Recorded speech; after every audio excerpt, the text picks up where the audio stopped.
हज़रत राबिया बसरा में एक अभिन्न उपासक और संयमी व्यक्ति शेख इस्माइल रहते थे।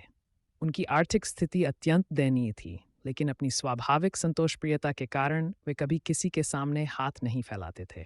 शेख इस्माइल की 3 बेटियां थीं, और जिस रात उनकी चौथी बेटी हज़रत राबिया का जन्म हुआ, उस समय उनकी स्थिति इतनी खराब थी कि घर में दीप जलाने के लिए तेल तक नहीं था।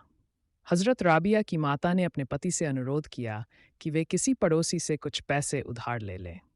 शेख इस्माइल ने कभी अपनी ज़रूरत के लिए किसी से मदद नहीं मांगी थी, लेकिन जब उनकी पत्नी ने बार-बार आग्रह किया, तो वे रात के अंधेरे में घर से बाहर निकले और पड़ोसी के दरवाजे पर दस्तक दी। संयोगवश पड़ोसी गहरी नींद में सो रहा था, इसलिए उसने दस्तक की आवाज़ नहीं सुनी।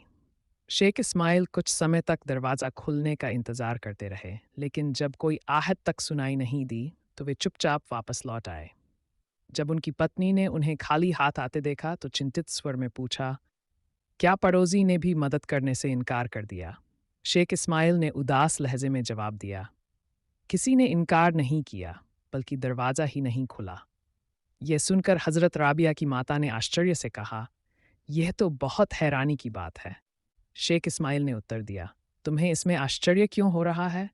जो लोग एक दरवाजे को छोड़कर दूसरे दरवाजे पर दस्तक देते हैं, उनका यही हाल होता है। यह कहकर वे अपने कमरे में चले गए। रात भर शेख इस्माइल बिस्तर पर करवटें बदलते रहे।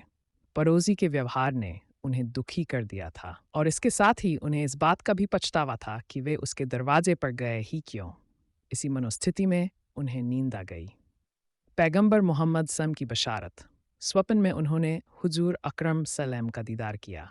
रसूल पाक सम ने फरमाया, इस्माइल, अपनी निर्धनता का दुख मत कर। ये बच्चीरा अपने समय की एक महान झानी और संत होगी, और इसकी दुआओं से मेरी उम्मत के कई लोग माफ़ किए जाएंगे।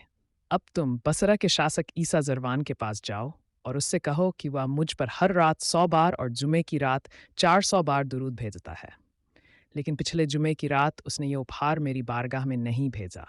इसलिए उसे चाहिए कि प्रायश्चित के रूप में मेरे संदेशवाहक को 400 दीनार अदा करे। जब शेख इस्माइल की आंख खुली, तो वे रसूल पाक सिन के दीदार की लत से सराबोर थे। सुबह होते ही उन्होंने अपने पूरे स्वप्न को एक कागज़ पर लिखा और उसे बसरा के शासक के दरबार में भेज दिया। हाकिम बसरा की अकीदत। ईसा जरवान उस समय अपने दरबार में बैठा हुआ था। जब उसने शेख इस्माइल का पत्र पढ़ा, तो बेचैनी में अपनी जगह से खड़ा हो गया और अपने दरबान से कहा, वह महान और आदरणीय व्यक्ति कहाँ है?